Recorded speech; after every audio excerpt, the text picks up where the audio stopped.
இந்த தரமான ஃபால்ஸை பார்க்க நாங்கள் எங்கள் ஃப்ரெண்ட்ஸ் கேங்கோட கிளம்பிட்டோம்.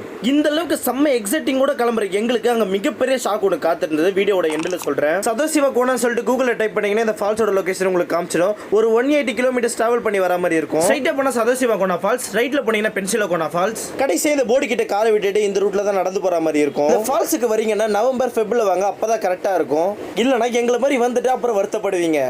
இங்கிருந்து ஒரு 45 மினிட்ஸ் ட்ரக்கிங் தான் பண்ணி போகணும். இந்த இடத்த பார்த்தீங்கன்னா எனக்கு பேராண்மை படம் தான் ஞாபகம் வந்தது.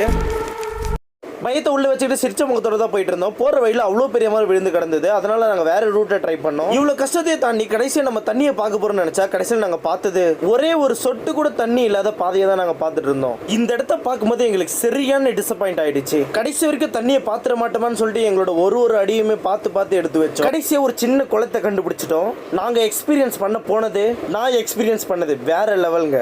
இதுதான் என் ஃப்ரெண்டோட மினி வாட்டர் ஃபால்ஸ். எப்படி இருக்கு? பாய்.